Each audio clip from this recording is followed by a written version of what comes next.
Started off doing this thing with all these intros and trying to memorize all this stuff, and now I'm like, let's just get into it. So sure, why let's not? just get into it. Yeah. So I did want to start off by saying thank you so much for being so kind and so cool about helping somebody who you hadn't met for quite a long time.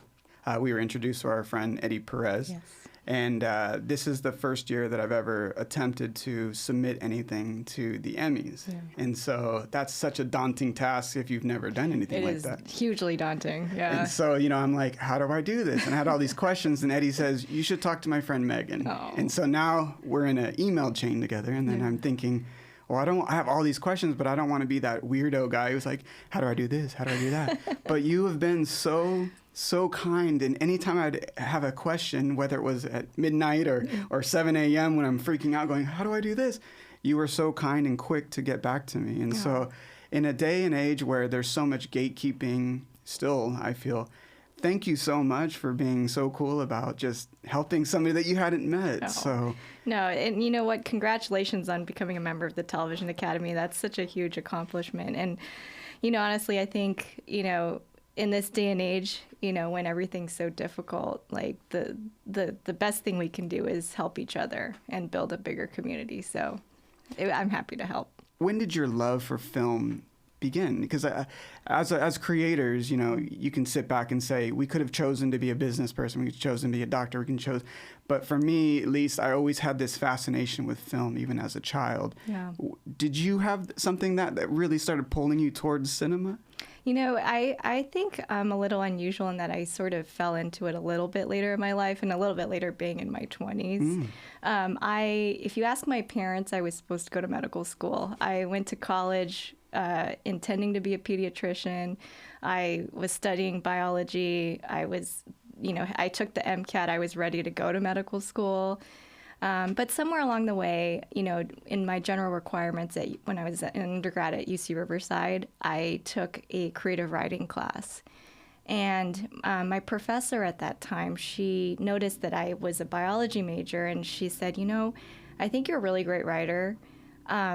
Science communication is a really complicated and difficult thing, and we need more of that. You should just think about telling stories about science and writing about it.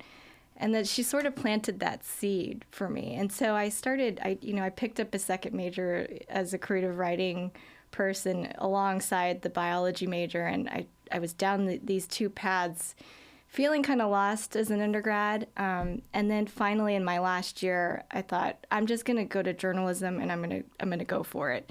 Because at that time, I was so inspired by the programming on Nat Geo and Discovery, Untold Stories of the ER and, Naked Science, and we had Science Channel, and I loved all that stuff. And I was like, that's what I want to do. So I went to journalism school and sort of went through the documentary track there and got my master's. And that's where I met one of my professors, Dan Berman, who has a production company and who I still work for. I've been very lucky that, within a year after getting out of journalism school, I was able to land my first job with him. He gave me a chance. Wow. And I've just been growing there ever since. So, yeah. Okay, so parents. They send you off to college. Yes, they send me. You're on a good trajectory, and then you call home one day and you're like, "Hey, I wrote this thing. I'm gonna be a writer. I'm gonna be in journalism." Like, how does that? Like, I was the opposite, where I told my parents, I don't want to do any of that. I want to be an artist early on, and they're like, "Oh my gosh, how do we? You should do business. You should do business." Yeah. So, was there support for that? Like, no, I think there were concerns. It was like, if you're going to go down this path, then you're going to support yourself. We're not going to support that, because that wasn't the original intent.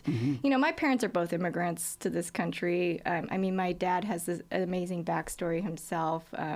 He's a amputee. He, sort of made it on his own. If you think of a life that's, really, really tough, he's lived it. Wow.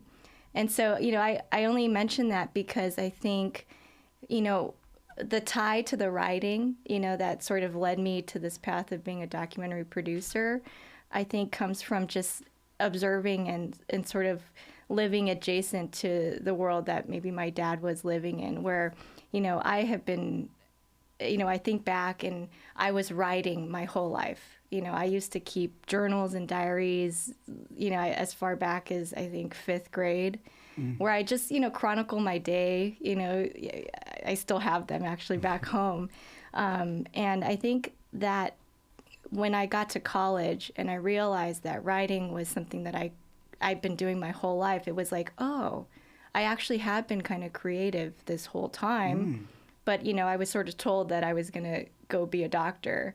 And so that sort of push and pull that happened for me as an undergrad, I think really sort of took shape at that point in my life. And then it became a matter of like learning the skills. Like I'd never picked up a camera prior to going to journalism school. I'd never edited. I'd never seen an Avid before. Wow. But you know, the curiosity and the act of observing other people and wanting to be like, you know, curious enough to tell that story, I think was so deeply ingrained that it was just a matter of sort of learning the skills to be able to execute and make it happen.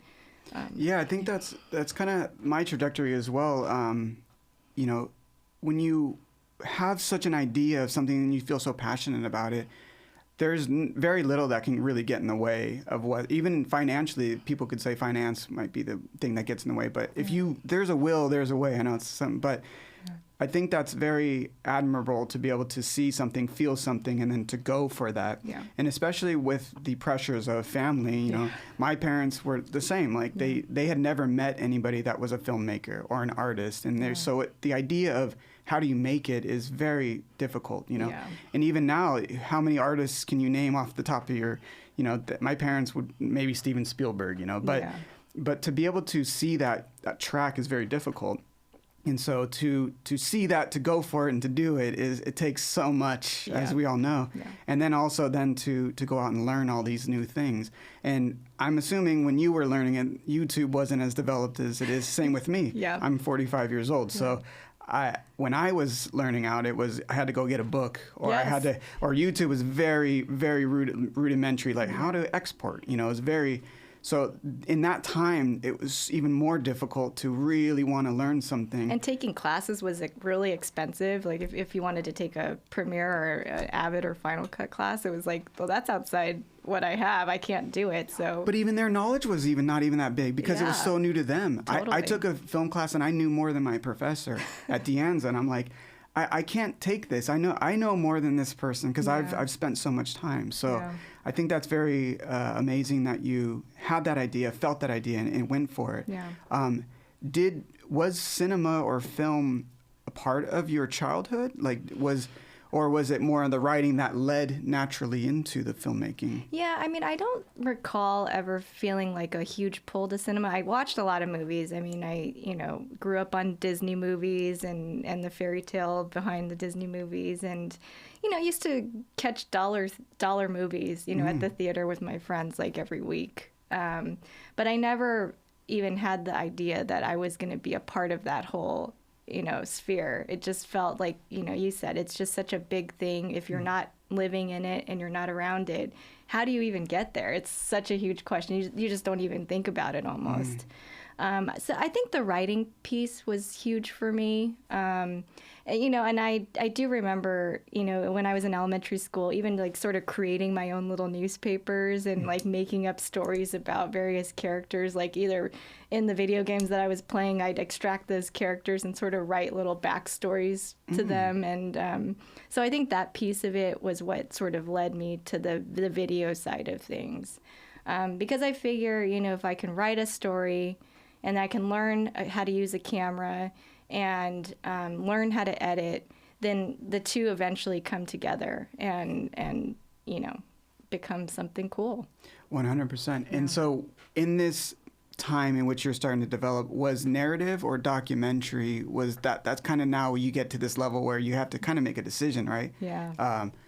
were you originally getting into it for narrative, or were you kind of, so it was right away documentary stories? Right away documentary, wow. yeah. And the so why? nonfiction piece of it, I think, was really important to me. You know, the integrity behind the storytelling of documentary.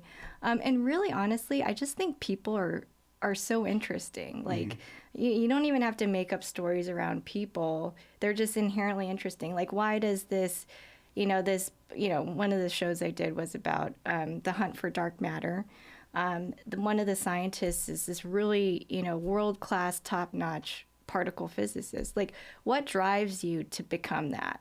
And I think, in telling the story about, a bunch of scientists, at CERN looking for this abstract, the God particle.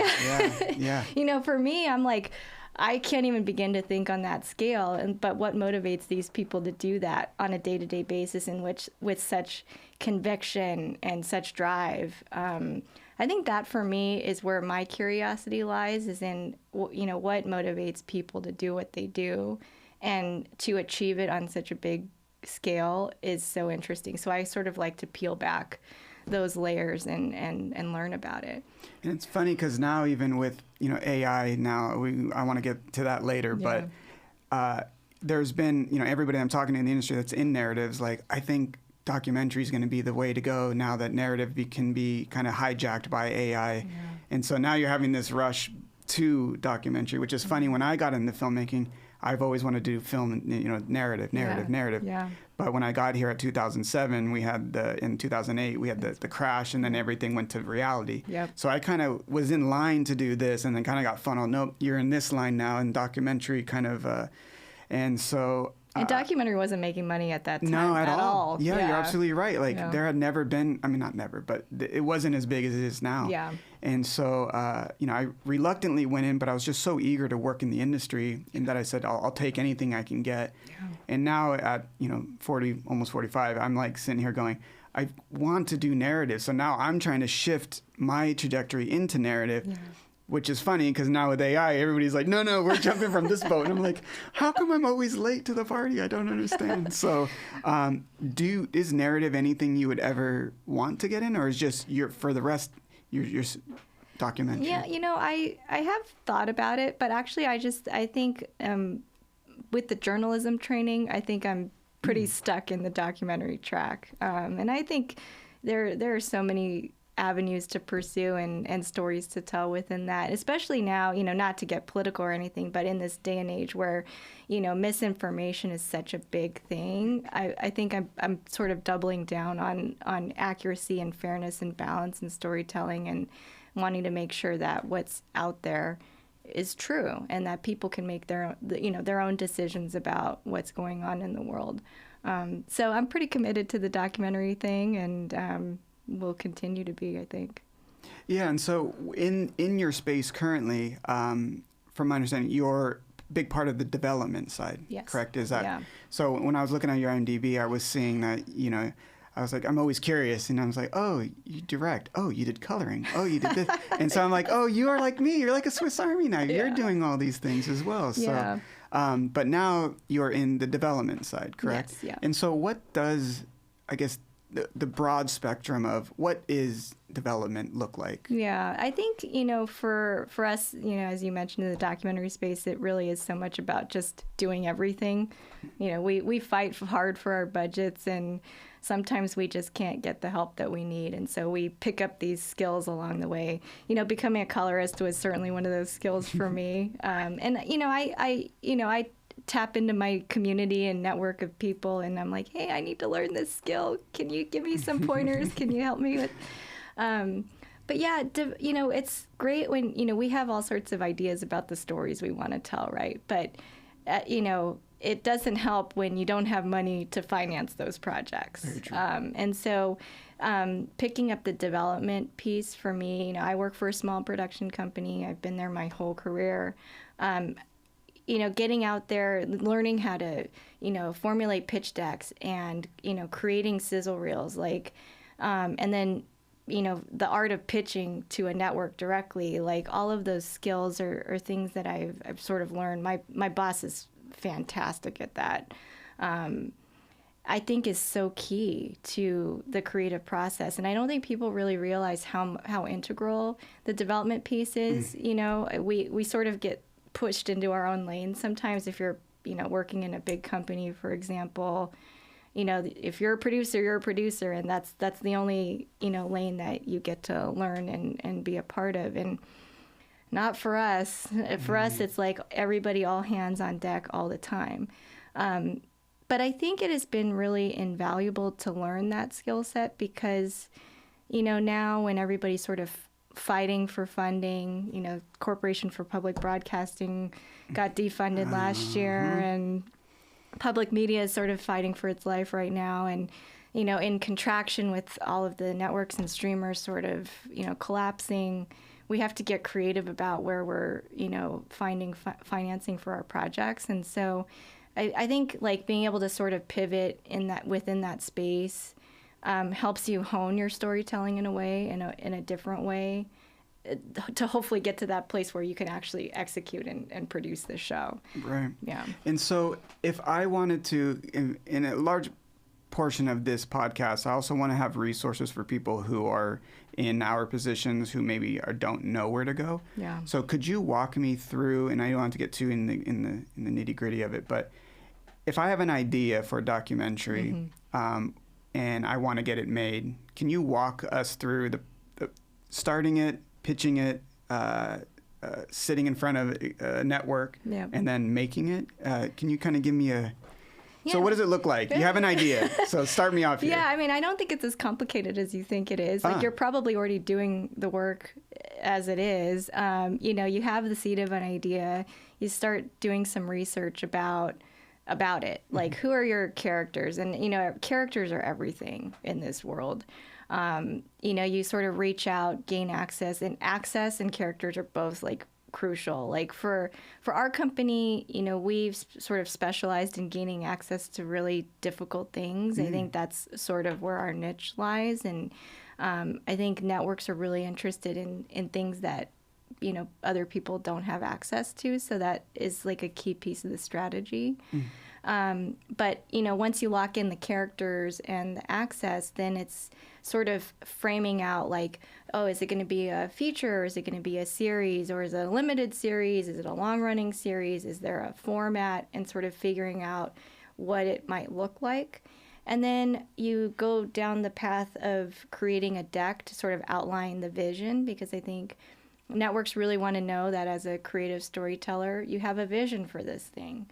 And then we also have to produce a sizzle to sort of go with it. You know, it's conceptual, it's an idea, it looks great on paper, but, you know, sometimes I will say that, you know, network executives think they are creative, but they aren't until they really see it. You know, sometimes they just, you know, you can read about it, but you won't have the concept in mind unless you just see the video. And so, we're in the art of visuals. Exactly. You need to be visual. Yeah, 100%. Yeah, so, you know, we go down the path of like creating like a 3 to 5 minute sizzle. And what is a sizzle exactly for someone who might not? Is it taking other people's work and kind of creating a story out of it, or is it kind of shooting your own stuff to put it together? It can be a mixture of both.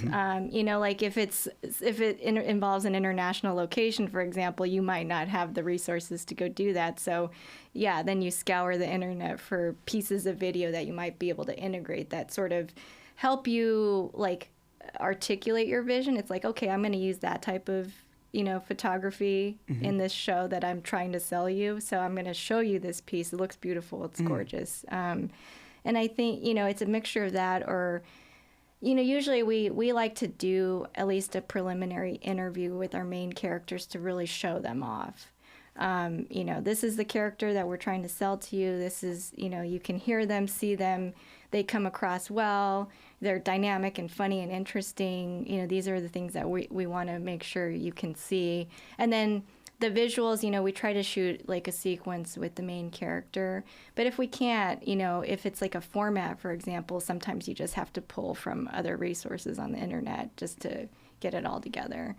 And, you know, the tone gets set through the sizzle too, whether it's like a fun, fast-paced sort of thing, or if it's, you know, something more paced, more thoughtful, sort of depending on the subject matter. And then, once you have those two things, like for us, we, as a production company, we've had long time connections with the networks and streamers that we've worked with. And so for us, it's usually like an email or phone call. Hey, can we set up a meeting with you? We've got some stuff we'd like to run through on our slate. But also the other piece of like, before we reach out to the executives, it's whether the concept fits certain networks and certain brands. Right, you can't bring a rock grunge thing to like a Nova or like a PBS or something. Yeah, okay, totally. And so, we want to make sure that we're developing the concept in a way that makes sense for their specific audience, because they have hours to fill. They don't have money to spend anymore, but they did have money to spend. And you don't want to pitch them something that's totally out of left field, because they'll just be like, you're not paying attention to what we're doing. And sometimes you also, you might pitch a concept to one network and then reshape it for another network, and it's still the same idea, but it just exists in a different form. Interesting. Very interesting. Yeah. And so once you have all the materials, that kind of segues perfectly into the pitch. Yeah. I've pitched, but I've never like done the whole movie thing where you walk in and there's people sitting at a desk and you're, okay, here's your 1 minute and go, and you just pitch. Is it like that, or what is a pitch look like when you get there? Yeah, it's a conversation. If you have a long-standing relationship with some of these folks, it's like, hey, what are you up to? What are you, for us, it's like, what are you looking for these days? And then they'll run through like, well, this has worked for us, this hasn't worked for us. We're not interested in this space, like, with like Nat Geo specifically, they're like, we've done Alaska, we're kind of done with Alaska right We've now. Explored all of Alaska, yeah. we want something outside of that space now, and then so your takeaway is, okay, these are sort of the story beats and the types of characters and the locations that they're looking for. This is the stuff that hasn't worked for them, so you sort of file that away, and you're like, okay, I'm not going to come to them with that. And that's great to have a relationship where they're that transparent with you, because I've always imagined that it's like very non-transparent. You're almost pitching to like somebody who it's like blank wall, and you're just hoping, you're looking for those little morsels of, are you into this? Are you not into this? Right? Are you a human? Yes. Yeah. But you're saying it's very, in your experience, it's been very just a conversation. Very much a conversation. I'm a network, and this is kind of what we're looking for. Yeah. Can you provide us with that? Yeah. Or what are you doing? Like, I may not have exactly what, they have on their mandate, but maybe I can offer something that's a little bit different that would fit, and maybe gives them something to consider. But yeah, it's just a conversation. And usually it's, they'll say, oh, I like this or that on your slate. Why don't you work on this? Like, they'll give feedback on what story points they sort of gravitated toward, put these in, send all your materials to us, and we'll take it into the team. Or, in a lot of cases, not for us, but thanks for coming in. And then you still come away with marching orders for what you could potentially bring them. Or the experience of doing that, right? Yeah. So when you first were doing these pitch meetings, you were going on as your boss, or the owner of the company, was leading it, and you were kind of watching? Yes. And so during that process, what was your biggest takeaways that you were watching in these meetings? Just being able to pivot on the dime, which I still have trouble with, I think. And I think it's just, I don't know, it in a way, being a salesman, like, used car salesman in a way, where it's like you have all these things sort of in your mind.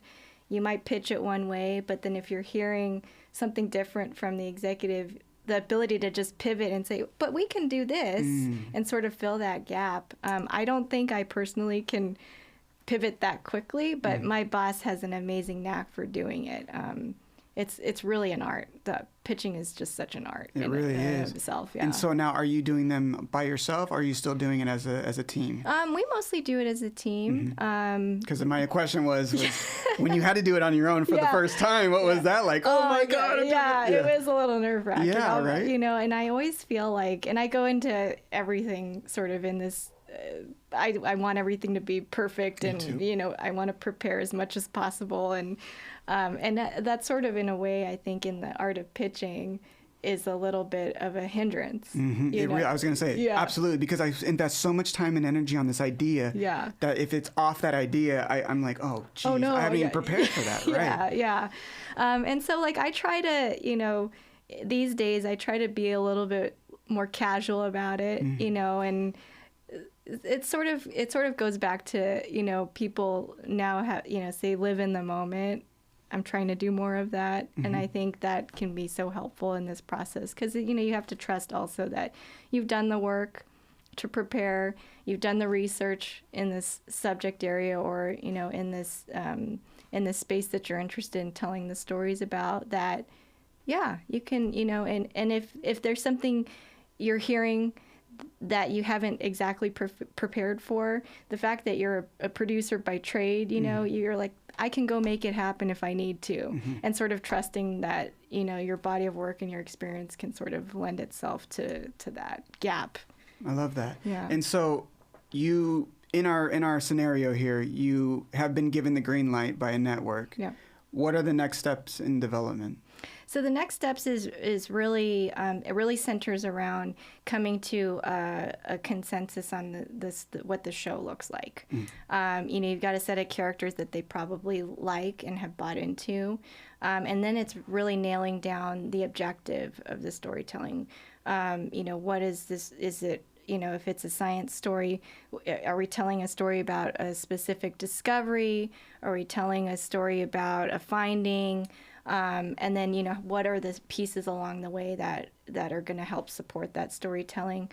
So it's really digging in and for us, like creating an act break, doing, a deep dive into the research, gaining access to characters who can be supportive to the main storyline, and coming up with a budget and a schedule, and making sure that we're all in alignment on what the end product is going to be and how we're going to get there. And so budget comes after the pitch, or is the pitch? Yes. Oh, interesting. Because I always thought in the pitch meeting they're going to say, how much is this? And then you have to have that number? Yeah, we go in with like a loose sort of number. But also, you have to also understand how much they're typically giving for their shows, and depending on what type of show it is. And so, you might say, well, an estimate, I'm going to be in this range. And they'll come back to you and say, well, that's a little much for us, or yeah, that sounds good. And then they'll ask you to sort of hone it in, so then you have to go through and line item your crew, your posts, everything from top to bottom. And you then bring that back to the network to show them? Oh, so they want to see an itemized? Yes. Okay, cool. Yeah. So you can't hide in like a rental for a Ferrari that day, like pull it up? No, you can't do that. Okay, they want to see that. Got it. Yeah, okay. yeah. Damn. No Ferrari. Okay. Maybe on your next one. Okay, yeah. Okay, cool. So you present that, they sign off on the budget, you have the look. And the calendar, the schedule of when you're going to hit all of your deliverables. And that's, you're doing all of that. Well, my boss handles like budget, I handle schedule, we sort of, compare notes, and we parse out the work to get to that place. But and that's so much intense information to hold, right? Yeah. Because that's like network, money, budget, time. That's a lot. Your crew, like who you're gonna hire, And so where did you get that experience to hold all that? Was that just being in the trenches and learning on the go, or really? I mean, I don't think they can teach you this stuff in school. I was gonna say, how do you even teach that? Yeah, maybe they can talk about it conceptually, but unless you're actually physically doing it, and like, I live by my calendar, and so spending the time saying, okay, this is, I think I can get a rough cut in 2 months. They might come back and say, can you do it in a month instead? And you're like, okay, what do I have to sacrifice or move around to make that happen? Wow. It's a juggling act for sure. Yeah. But high stakes. You have a job, and that's, and you're doing what you love. Yeah. Yeah, that's great. And so, so then once the production hits, does the development end, or are you switching into a new role? And that's the part where wearing multiple hats, I think, becomes challenging, because as much as everybody says that they can multitask, I think studies have shown that you actually can't. ideally, development would still continue while you're in production. You gotta start churning out new ideas and sort of getting them in the door, because the development process can take so long. Like, even when you sell a concept, if you've got a green light from a network, it could take 3 months to contract and first payment. Wow. And so, there's a lot on the line, especially when you have a company and you're thinking about people you're employing, and also thinking you still have to think about the next thing while you're working on the current thing.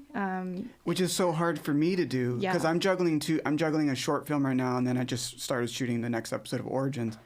And even just 2 projects that are on this minimal, I'm having a hard time. It's almost like dating. Like, there are people like, I can't date multiple people. I can only date one person, It's like, I can't put that type of energy into. How do you hold space for that? Oh, it's tough. Yeah, it's right? It's tough. Yeah, and you've got to be so diligent about your own schedule, saying, like, okay, from like 9 to 12, I'm solely focused on this, and you sort of have to drown out the noise, like turn off your notifications or not check your email. Like, I find, my email is such a huge distraction, because it keeps coming in, and people want things from you, and you're like just trying to focus on this one thing. And I think, especially now with so many distractions, it becomes even more important to be that diligent. But yeah, I mean, it's tough. And then, especially if you're shooting and you're out for a day, you're thinking about all the things that you're dropping, on the other side. And then you're not present in the moment in the story. And so, I've definitely been struggling with that over the last, I'd say, year of being able to hold space and to really, and I'm at a point in my creation where a creative path is that my storytelling has been the weak link. I started out doing more montage and visual, and I got really good at that. But then, I'm looking, going, my stories I don't have the proper arc, I don't have the proper beats. And I really, over the last 3 years, really started studying storytelling. Yeah.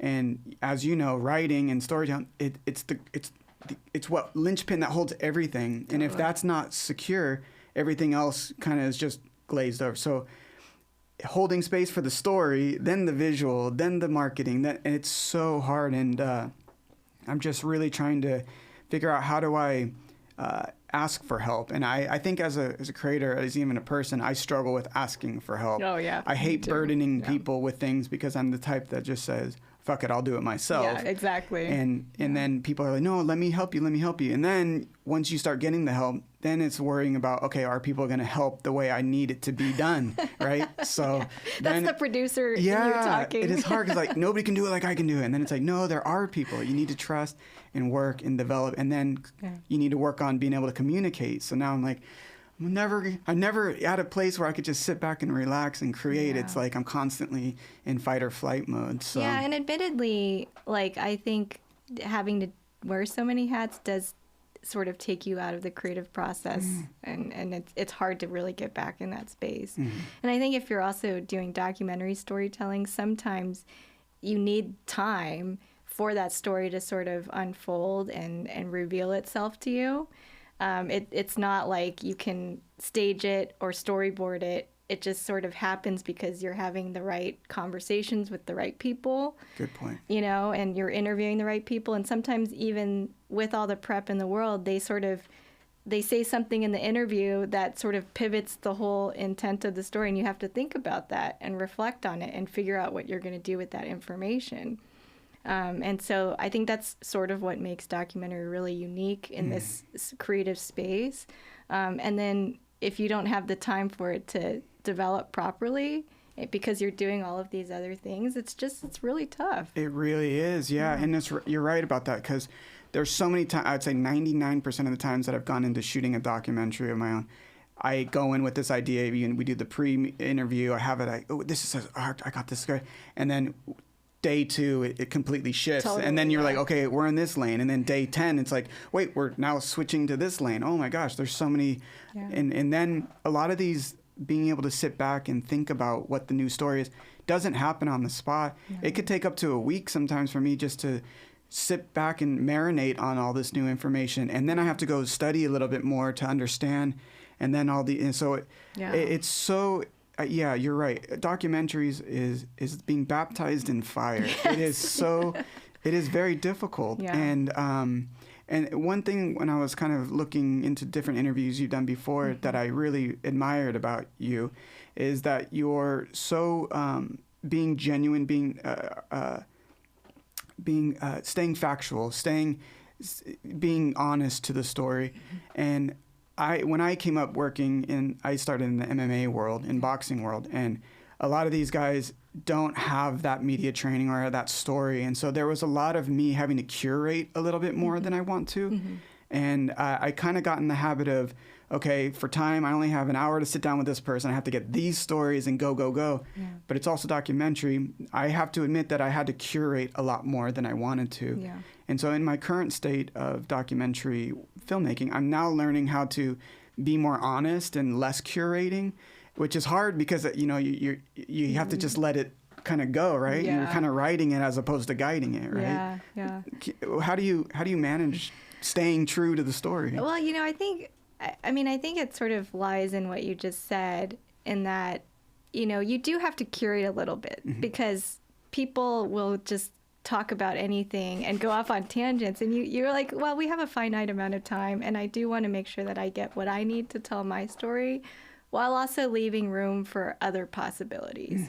It is a fine line, I think, because you do have to go in with an objective of some kind. 100%. So I don't feel as bad. No. Okay. Cool. I think where it gets funny is if you start manipulating what the person is doing, like if this is something they wouldn't normally do, then that's like a line I definitely won't cross. It has to be something that's organic to what they do on the daily, or, their work, and making sure that we're reflecting what they do, their body of work appropriately, or if they're part of a specific community that we're, trying to tell a story about, that, those voices are coming through as authentically as possible. Like in the editing process, I don't move sound bites around. Like I will cut for clarity, and I will cut to make sure that they are, it's as they said it. Just if they stumble, sort of cutting out and fine tuning those points. So no Frankensteining. No. Okay. Yeah. That's something as an editor that I feel very strongly about, and I try to stand behind as much as possible. And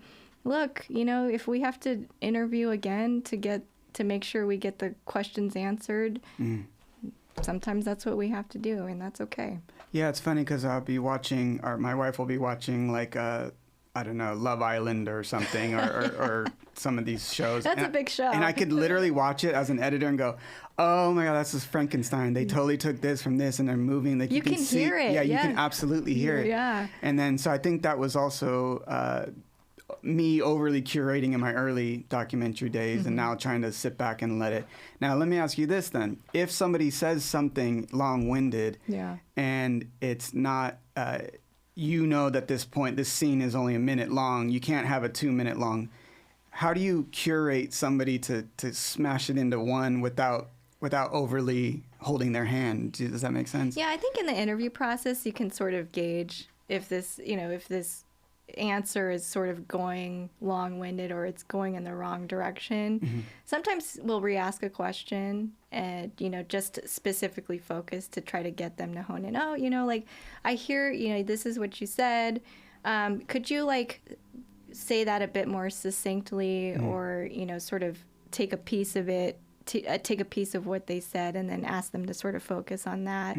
There are ways in the interview process, I think, to get to that place that you think you need in the edit. And I think, being an editor out in the field is absolutely like an advantage. I agree. And I always say to anybody that's asking me questions, like, how do I, in the pre, and I say, start editing, because that'll really help out in your getting all the content, getting the interviews and everything. So that's amazing. So I kind of did want to talk about your involvement with the Television Academy. How did that come about? and what is your current role in the Academy? And then how did Yeah, so currently I'm secretary. I'm an officer to the board for the Television Academy. It was an elected position that I had the honor of being elected to last year. I was the third-year governor in the documentary programming peer group. And yeah, it's interesting to sort of be, at this level of such a prestigious organization. It's a great honor. I was representing documentary for the last 3 years. And prior to that, I had served on, what we call Peer Group Executive Committee, which is the sort of the advising body to the governors. But my service to the Television Academy really started sort of early on in my career. There was a show I worked on in grad school. It was called Impact, that had won a college television award through the Television Academy Foundation. And so I sort of was exposed to the Academy really early on in my career. And also my boss has done a lot of service for the Academy. He was a former governor. He was a former officer, and was a part of the organization for, since he was a student. Wow. A long time ago. And, through the foundation, I was volunteering my time to sort of evaluate internship applications and be part of like our media educators conference. And so it's sort of like, through all of these other service opportunities through the foundation, sort of is eventually transitioned over to the Academy itself. And for me, I really wanted to give back, and I wanted to be a part of the conversation, being part of the PGC. We got to talk about issues that, were affecting our Emmy Awards, around, documentary specific awards. And we pay attention to trends and how those trends are affecting our members. And so it was kind of cool to be looped into those conversations. And from there, I mean, I've made wonderful friends. I mean, Eddie certainly is one of those people. Shout out to Eddie. Yeah. And, being able to work with them in looking toward the future, it's both, looking at the now and how can we support our members through such a difficult time. I think this is probably one of the most challenging times in television and film. And also, where do we go from here, and making sure that we're sort of staying ahead, and keeping up with the trends. And also, something that we started doing a couple of years ago was we formed an advocacy committee so that we can be more proactive in like advocating for the things that our members care about and want us to have a voice in. And so prior to that there hadn't been that before. Yeah, it was. Wow. We were the Emmys, and we didn't want to stake a position in certain areas because we have to stay neutral, I think. Yeah. But yeah, it's been a really interesting journey. It's been a lot of fun. I've met a lot of wonderful people. It's exposed me to worlds outside of documentary, and so I think it has helped me in my own creative process to think big picture. Like creating projects that don't just sit in this space, and yeah. And so now working within the Emmys, what has been the biggest change, would you say, over the last, say, 10 years, if you can get into that? I mean, in terms of the awards, or I guess. I don't think there's been much change in our awards. I think one thing that holds true is that we definitely want to uphold the integrity of the brand and the Emmy. And so, our mandate is to honor the human creators in all of this, and especially with discussions around AI and everything. And just providing networking opportunities and spaces where people can meet. And you never know when, the seed of an idea or a new collaboration can come from all the things that we're doing. 100%. Yeah. And so when they have the primetime Emmys, or do you go to those events? I do. Okay, yeah, that's a perk of being on the board. Yeah, I was going to say, because when I signed up, I was like, I could go there? And just my luck, there'll be somebody, Emma Stone will be interviewing, you'll see me in the background, my first time going, and be like, and I'm like, don't be that guy. Oh, I'm that guy. What was it? How excited were you when you went to your first Emmy? Oh my gosh, it was an amazing experience. How long ago was that? 16 years ago. Wow. Yeah. Oh, man. I've been sort of around this world just because my boss is so deeply entrenched. So the first time, tell me about that experience. I was maybe in my mid-20s. It was, a lot of fangirling, a lot of I don't belong here. Why am I here? How did this happen? I still have a little bit of that every day, Who were you excited to see that you saw that first time? That was so long ago, I can't remember. Or what about even just up, since then? Who's been the coolest experience you've had on the Emmy experience with somebody you might have looked up to? Well, maybe not Emmys directly, but Harrison Ford. He's on a poster behind me. He's my father figure. I've talked about this in I was raised by a single mother, and Harrison Ford, Raiders of the Lost Ark and Star Wars, but that was my original father figure because I didn't have one. So I really molded a lot of who I am as a man on, Harrison Ford was that guy for me. So I've never met him. I've always wanted to. Yeah. But what was that experience? So my first experience meeting Harrison was when the very first project that I worked on as a researcher was a documentary called Brace for Impact, which was about Captain Chesley Sullenberger's historic landing on the Hudson River, where he saved everybody on board. He narrated that project for us, and it was like my boss had reached out to his agent, and it was just like a cold reach out. Documentarians, we do anything to make it happen. And so he wrote this really passionate email about why he should narrate this. And they responded favorably. And so he did the voiceover for us, and he was just so gracious, so cool, very chill. He's everything you would expect, How do you not get overly I'm still working on not being a fanboy of things because we look up to these people for so long, especially as kids. And not having a father figure is a big thing. So what was that? How do you act normal? Yeah, you do try really hard to act normal, and then inside you're screaming. Yeah. And then through that, we also did another show. That actually came through him. He was like, well, you guys did a documentary about aviation. It was such a wonderful piece about Sully. We have this other documentary. It's like an indie project about a test pilot named Bob Hoover. And he had sort of been looped in to it. And he's like, I know these producers that sort of know how to tell aviation stories. And then so we got to work with him again on that. And he also voiced it over. And everything you would think that he is, he absolutely is. He's a humble guy. He didn't expect to be an actor, and sort of came up through humble beginnings, the rest of us. And that's awesome. Yeah. And so now, when's the last time you went to the Emmys? Did you? That's September. Yeah, last September. So now that you've been in it for so long, are you still excited when you go, or is it still or now I'm kind of a pro? I've done this before. It's a little bit of both. I try to play it cool when I think on the last Emmys red carpet, Michael Costa walked by from The Daily Show, and I'm like, oh my God, I love your show. Yeah, I love it when you host it. He's great. Yeah. Can you say that type of stuff to people? I always feel like there's this thing where you can't express how much you enjoy somebody's art. I'm always told you can't say I'm a big fan or I love this or I love that. Yeah. I would just think that would be natural, right? You're recognizing somebody for their art, right? Yeah. I'm a little conservative when it comes to that because, I'm sure they hear it a lot. All the time. Right. Yeah. So I don't know. It just sort of, it depends on the conversation and if you even get a chance to have that conversation. Yeah, because you can't start off the conversation oh my God, oh my God. Yeah. I've done that in the past and I'm like, I can't do that anymore. Billy, chill out.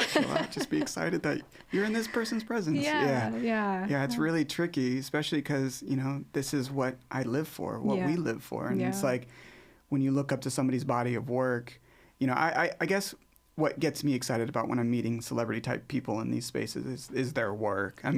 Ultimately, we're all human. We all eat shit. We all do the stupid shit. Yeah. But the work is what I really value. And I think as my work experience is getting more, I think I'm less overly fanboy because we're kind of, I don't want to say we're on a level, but I'm in more of a field of where our work can speak. Sort of thing. Yeah, and I think imposter syndrome is a very real thing. It's something I still fight daily. Me too. And I don't know if that ever goes away, but also I think if it challenges us to do better and be better, and also acknowledge that we can be inspired by other people, why not? Yeah, it's funny because part of imposter syndrome in kind of doing this was, being vulnerable and talking about where I'm at as a creator and using this platform to bring on other people to hear their ideas. And I think for me, you know, as I'm talking to other creators, they're all like saying the same thing. Like even people that you know, high level people where you're like, you experience imposter syndrome, like you've won this and you've done this. Totally. Yeah. Yeah. And so I think like trying to bring the human element to all of this and knowing that we're all creatives and we're all trying to do something. I think that's been such a big inspiration. One of the biggest things that I've explored and experienced since being in this space. So. Yeah. And I think that to the point that you mentioned about being vulnerable, I mean, putting our art out there is like the biggest form of being vulnerable, right? Because you're opening yourself up to criticism and opinions that, you know, you probably never asked for but will get anyway. And so it takes a lot of like courage, I think, to do that. It really does. And I think when I first started showing my art, I was always afraid of what people were going to say or what the thing is. And then I think I got my grandmother, who she had passed away. She has passed away. Is one of my most I can get emotional talking about her. She's such a rock for me. But I had painted something, and I had shown her, and I said, you know, this is my paintings. I'm going to do I'm a painter. I'm going to do an art show, and here's some of my work. And she looked at it, and she went, yeah, I would never hang that in my house. And it was, my grandma, if you know her, it was so much love, and she's my biggest advocate. Wasn't my biggest, but she was just so raw and honest. Yeah. And I said, okay, that's the worst thing I could ever hear. But my grandma, of course, you know, it's my grandma. I love you. She's just being honest. And yeah, she definitely would not hang this abstract, crazy art thing on her wall. I totally get it. So I think that crash course of hearing that has really prepared me for the rest of my life. So it's almost like a gift that she gave me. Because now it's like someone will say something. I'm like, my grandma said it. I love you, grandma. But yeah, so that's very interesting. Yeah. So let's do this last act, the final act. Okay. I would like to talk about AI. Yes. So currently, as I'm creating, I've been using AI for coverage when I'm writing my scripts. I used to pay $500 to send it out for somebody to give me ideas, and then you couldn't have an active conversation. It was like you pay to give you coverage, and then you're just stuck with whatever's on the paper. Yeah. What I've been doing is I do all my own writing, my own researching. I put everything out, and then I'll feed it into, I use Gemini because it's closed circuit, and say, you know, for this first act, is the character arc is strong, or what is, you know, or what's the inciting event? What is this? And it's been so helpful for me as learning how to be a better writer, because then I'm reading, well, in the first act, typically you want this with this. And I'm like, to get that simplified answer back has been so helpful to me. That's so interesting. And I've seen where people just write me a script about this, and you can tell. But I'm using it absolutely for coverage. And it's been, my learning, if you could graph it, was like plateau. And when AI has now jumped in, my learning, my understanding for story has shot up, because now I can have an active one-on-one conversation with someone. But the moment you start talking about it and bringing it up, I mean, this is all online, it's just roast. And like Darren Aronofsky's doing a talk coming up. Yeah. And every time I go to the messages on Instagram, like, I'm curious. It's just roasting. Oh my God. Blah, blah, blah, blah, blah. And so there's this embracing this new thing, but not being able to talk about it because of fear of getting shit on. Yeah. But also, like, being true to your own art. We're in a really weird space right now. Yeah, so, and then, like, today, that they just announced that Netflix bought into Ben Affleck's AI company, which is an interesting investment. And so, you're right. You mention it, and people are like, whoa. Like, we have feelings about you. Yeah. But, you know, at the same time, forms of AI have been used in the creative process for many decades before this conversation even started happening in such a big way a couple of years ago. So I think, I mean, for me, I'm more of a purist, I think. I only use it as a tool to sort of help me consider possibilities that I hadn't considered, like especially in the development process. Like I might have a seed of an idea, and I might have an idea about how, like, the direction of the storytelling, but I might, you know, prompt AI to sort of give me alternate story points to consider, because what it's so good at is aggregating complex information and distilling it into something very simple. You still have to fact check it. Yes, 100%. What? Yeah. But, I think it saves a lot of time in that research process that maybe you would spend months doing in pre-production or research and development, leading into even being able to pitch a project. So you can save a lot of time that way. But, and for me, in the documentary space, I'm such a purist when it comes to, like visuals, would never generate visuals. I wouldn't even generative fill. I know that's such a big conversation around archival, especially. Archives are being attacked. And, the minute we start manipulating the actual archive, and then it gets published, and then it is then out on the internet and can possibly get chopped up and then redistributed, then you start to question the authenticity of what you're seeing, and therefore the source. And so it's a really fine line, I think, for documentary filmmakers. Even like to take a square photograph and generative fill the rest of it, like that to me is a line that can't be crossed, because then you're imagining things that aren't there, and then you're portraying it as fact. People watch documentaries because they want to learn something, they're curious about something, and they automatically assume that it's fact, it's in truth. Yeah. And so, I think incorporating like generative AI things into that process really makes you start to question like whether it's true, fact, or real. And so is there an ethical way to do that? Is it a label AI has been used, or what does that look like? Yeah, and I think that's probably the biggest conversations in the doc space that we've been having is what are those tolerances? I think disclosure is definitely a top one. Labeling that AI has been used for this specific thing definitely helps, because then people know. And then from there, it's just responsible use. Like, do you really need to use it, or is this something that you can go out and get? Asking those questions. But, in terms of, network tolerances, everybody's sort of all over the map, and it's really hard, I think, right now to come to a conclusion about it, because everybody has different feelings about it. It's very true. And then also, from my understanding, people that are on the other side of working with bigger networks or studios, they're quietly doing it and not telling you. Exactly. And I know that's more sometimes in the more narrative space, so I think maybe it's a little more forgiving, being that it's not, you're not presenting it as facts. Do you think that it's going to replace us as creators? I know that's a big fear that everybody's talking about.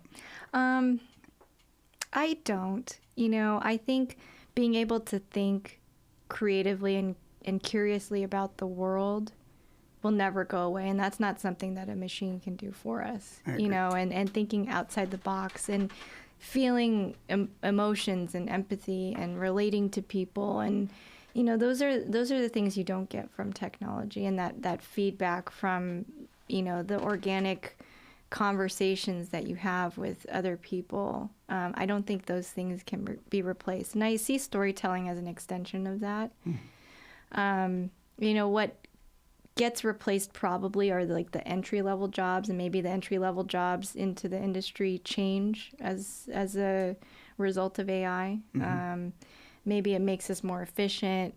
Maybe it changes the way we think about things. I mean, I think the way you're using AI is, I hadn't heard about using it that way, but it's really creative, and I can see how that can be really helpful in honing a skill that you have, a little bit of trouble with. Yeah, 100%. Yeah, and so, yeah, for sure, it's a tool. Will it ever replace us? I don't think so. Yeah, and there's also this genuine moments where you're in documentary where someone's saying something and all of a sudden they finish a word and then they look down and then you're like, wow, and you just hold on to that look of them thinking about and processing it. Like, how do you even prompt that? Like, guest says this and then looks down and thinks about what they just said. Like, how do you, so I think those little nuances are what we want. And if it's not a conscious decision, it's certainly a subconscious decision that when we're watching something, it doesn't have that human feel to it. And so when it first was presented and I started seeing VO and all these amazing things coming out, there was a massive fear, like, holy shit. I told my wife, I'm like,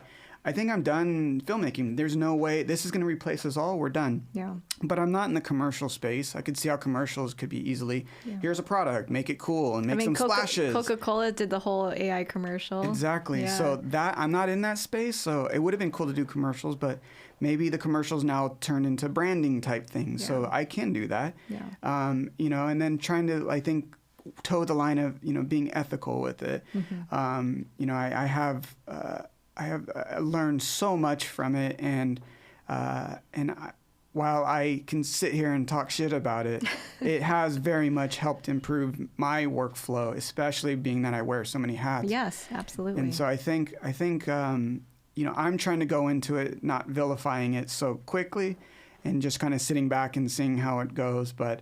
Yeah, it's very interesting right now in this world. I've been sort of in the same space. Initially, I had that visceral reaction, like, oh my God. You know, and I'm thinking about the ethics of the documentary storytelling and how it can quickly turn into misrepresentation.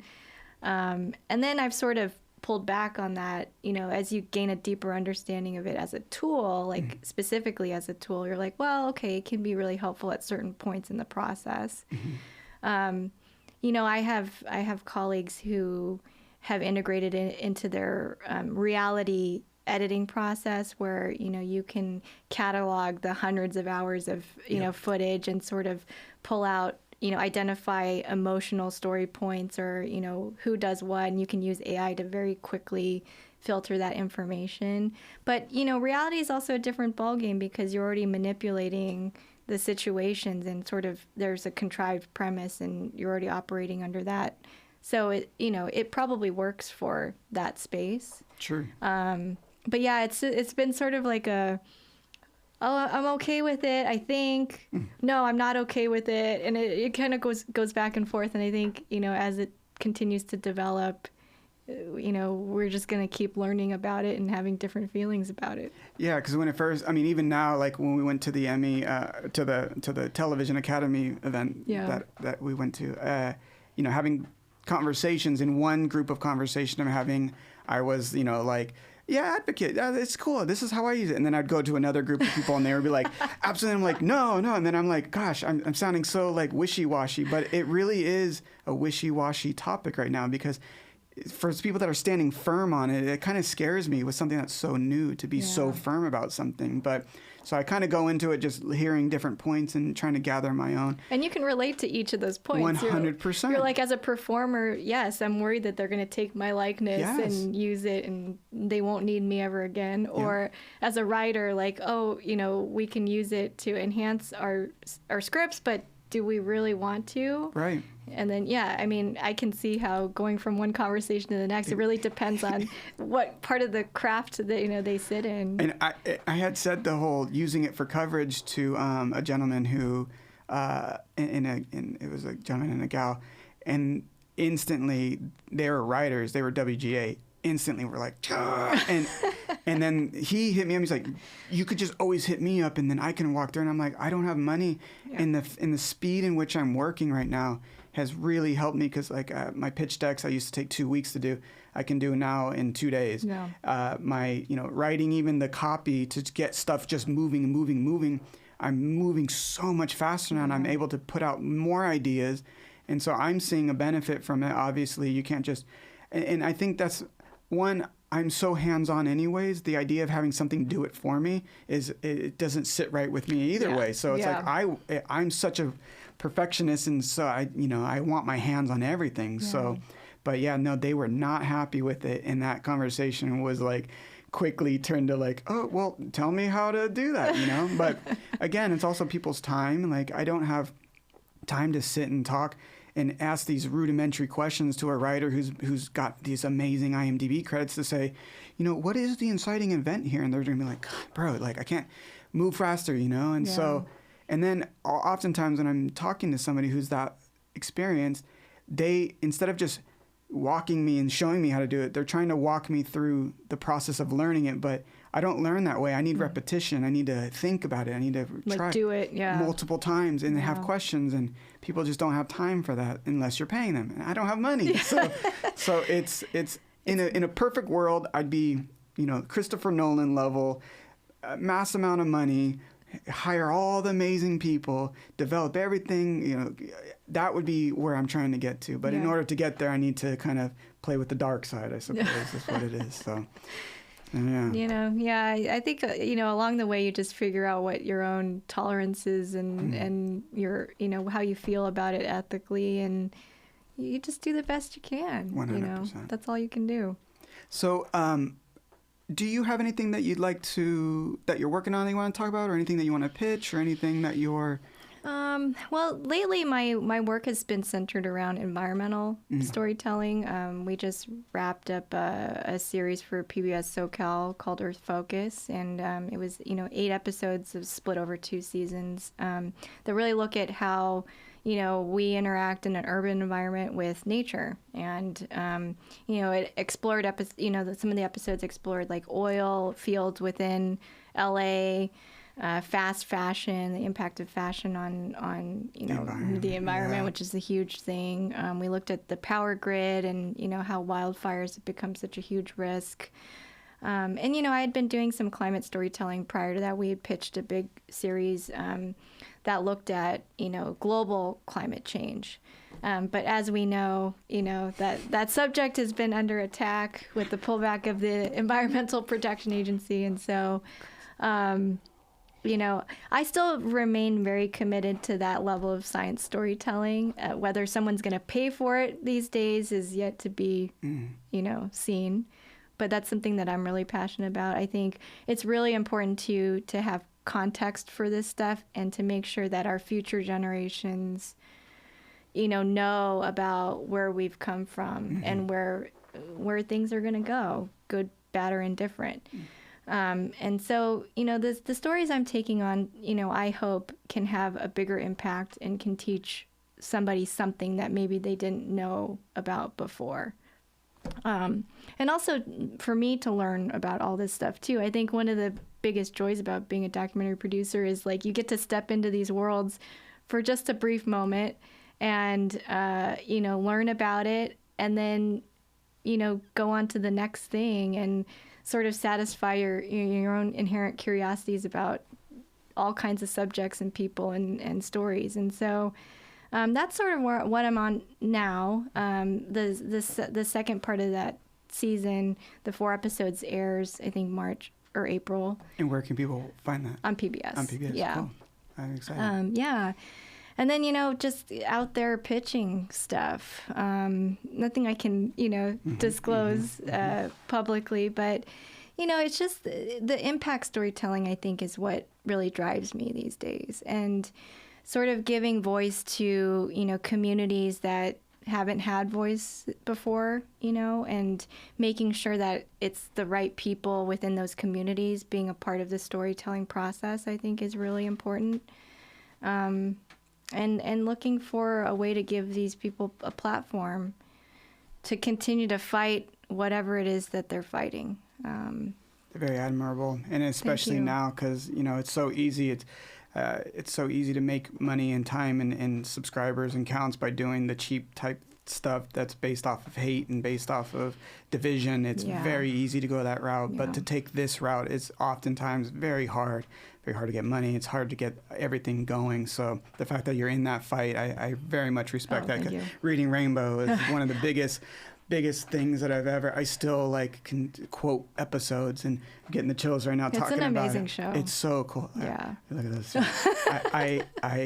And so I've been wanting to be more of a voice in advocacy, and I think that's part of the reason why I'm kind of shifting over to narrative now, because I really have a lot of stuff to say. Yeah. And I think the quickest just get it going is narrative. So we're kind of both in that same thing. So I did want to say thank you so much for coming down. Oh, thank you for having me. And thank you so much for being such an amazing support for me and almost in a mentor role, because like I said earlier, it's very hard to get in, and just having the ability to open doors and to walk me through and answer my questions means so much to me. So thank you so much. And I'll just add to that, like, thank you for being an inspiration as well, because, in a day and age where people could just so easily give up, because of all of the things happening in our industry, you're just out there doing it.